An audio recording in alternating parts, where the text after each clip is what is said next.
Hi everyone, Arcapolia.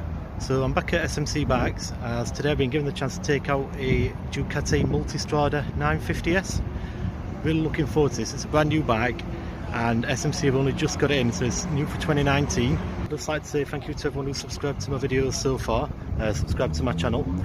If you find this video interesting and you enjoy it, then let me know in the comments if they're interested in any other Ducatis or KTMs. SMC have advised, or I've had a chat with them and they said I can take out any bike that they've got available for demo, so we can do a few more little videos like this. So if there's a bike, like I say, Ducati, KTM or even a Sinis, they're the 125 bikes, let me know and we'll see if we can take some more bikes out and do some more videos.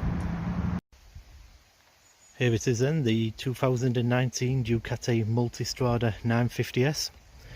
So looks wise, I think it looks awesome.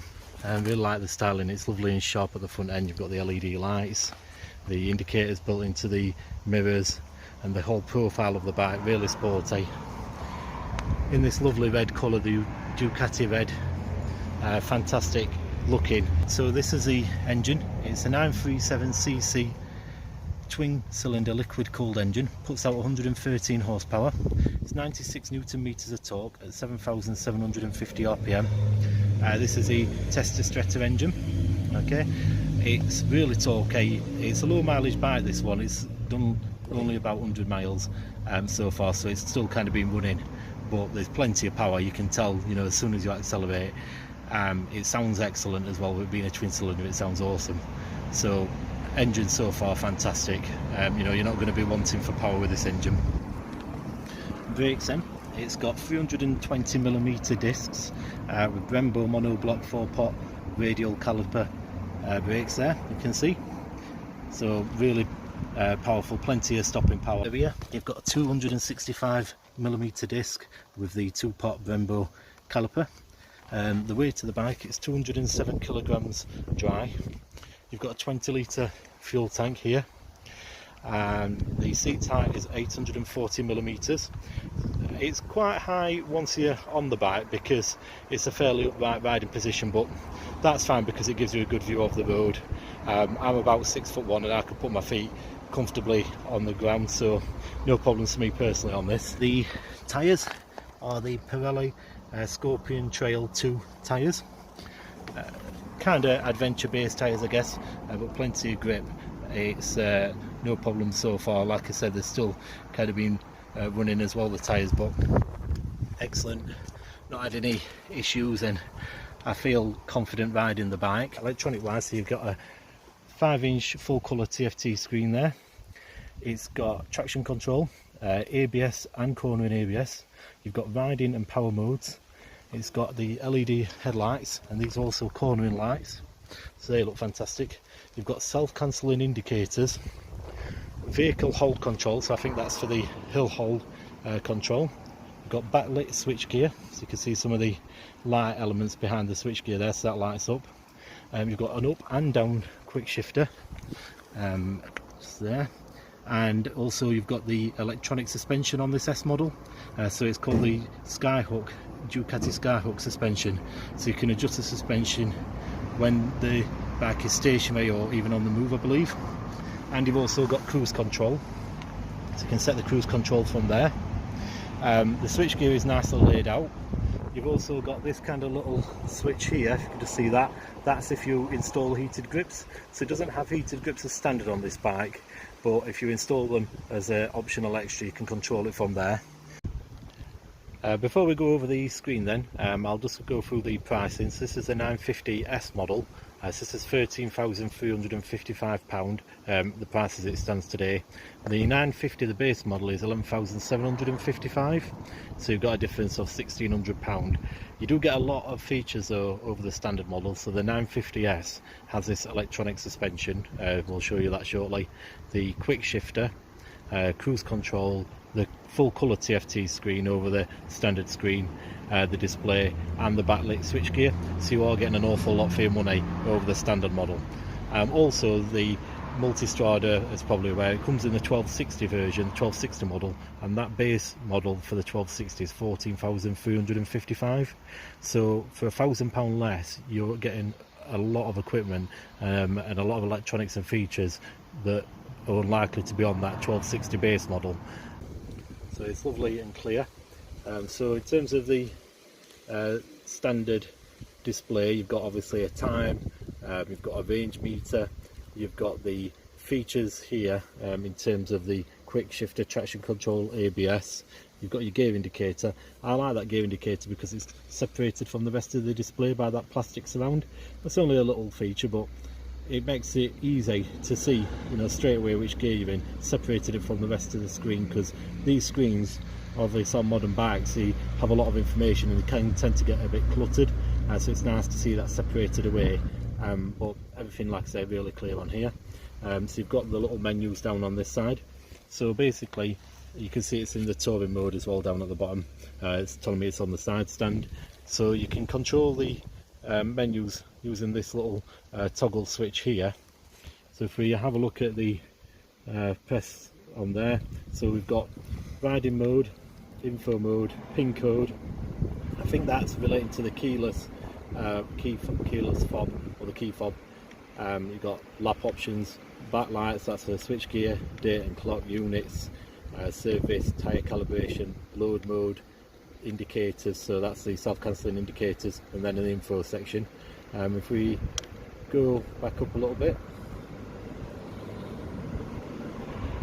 so if we go into the riding mode, then you can go through the different modes. You've got urban, enduro, we've got touring, sport, and then if you go into the riding mode again, so touring, you can then control or look at the different functions. You've got engine, so if you see here, you've got the power kind of options. It says smooth and dynamic and so on. You can change that. We'll just go back if we can. There we are. The traction control, so again you can change the settings for that, or the level of traction control. We'll go back. ABS, this is the quick shifter, and the suspensions. This is where it gets a little interesting. So we've got the suspension, and you can go into the front, and then you can actually just adjust it here. So I'm kind of keeping everything as standard. I'm not going to fiddle with that too much, but that's how you would change it if you need to. Rear suspension, again, you can alter the settings for this. Go back again. Load mode, so this is also if you are carrying your passenger or luggage, you can actually change it and that'll adjust the suspension for you, like a kind of quick setting on the suspension. If we just go onto the quick shifter, yeah, up, down, you can turn it off. Go. So it's, I mean, literally this is the first time I've gone onto that screen, and straight away I'm comfortable using it. You know, it's really easy to use. I'm not having to kind of struggle to find my way around it. Yeah, if you hold this down, see if this works. Yeah, so you can go straight to that function I've just mentioned there, where you're changing the suspension settings depending on if you've got a pillion or extra luggage.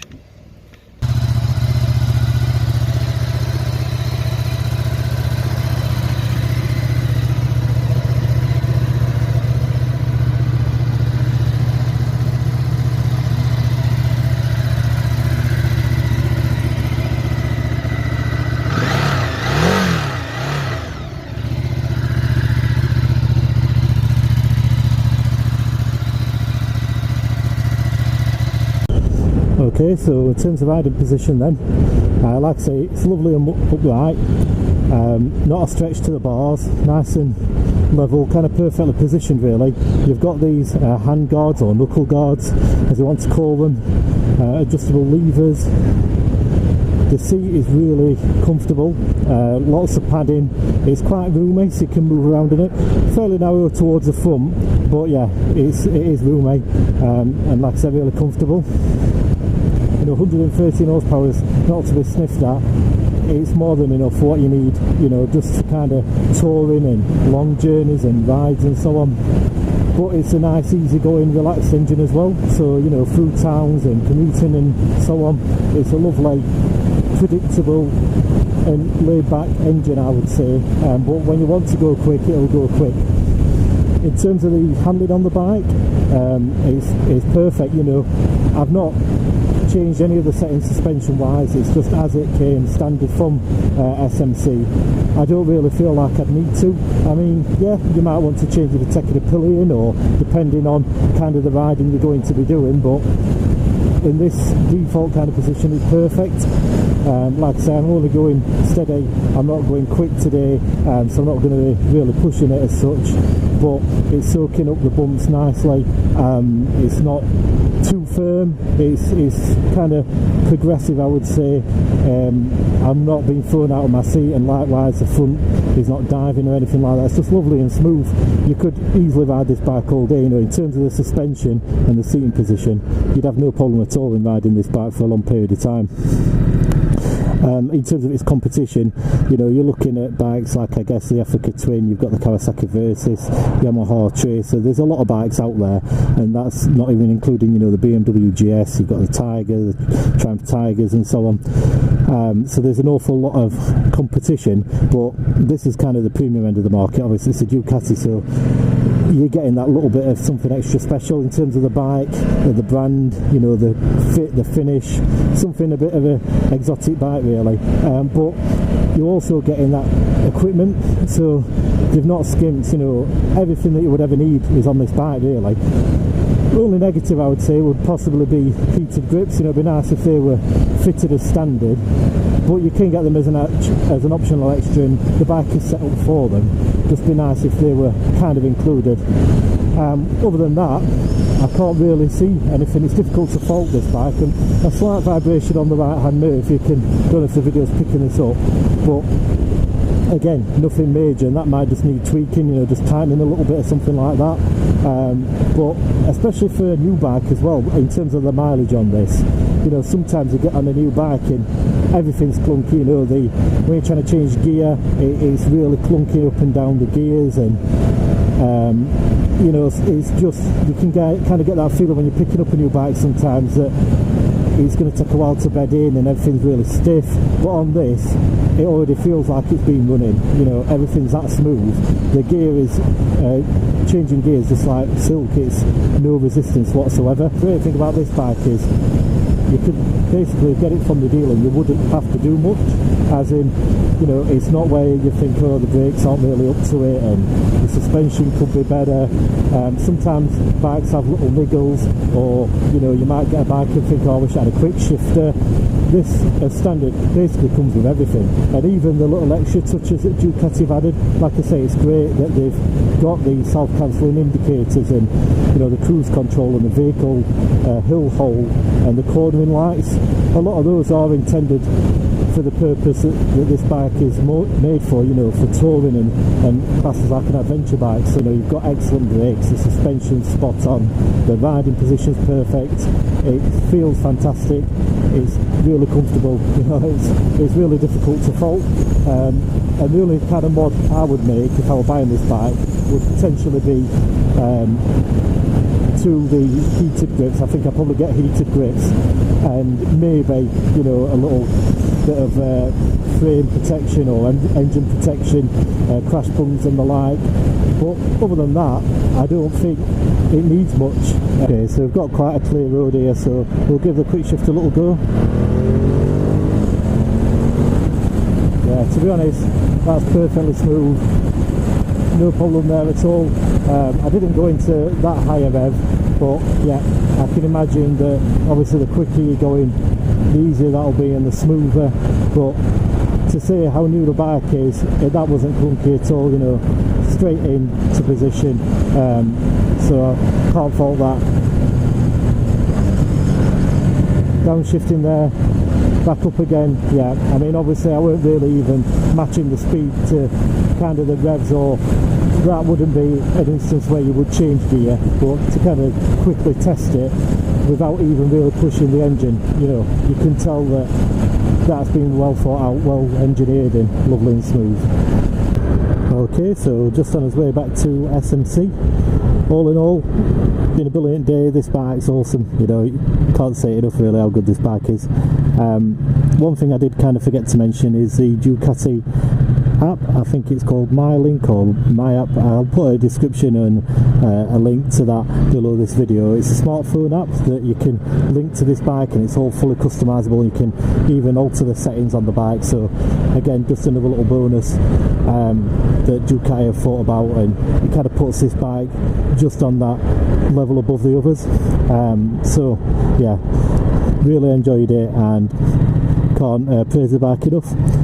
Again, if you've enjoyed the video, please like this and add any comments if you've got any questions. Subscribe to my channel if you want to see some more.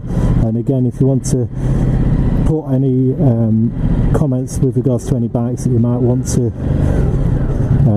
see me take out for review, then ask away. They've got the full KTM and Ducati range, as well as Sinus 125 bikes. So if there's a particular model that you're interested in, pop that in the comments. We'll have a word and we'll hopefully take another bike out shortly. So thanks for watching.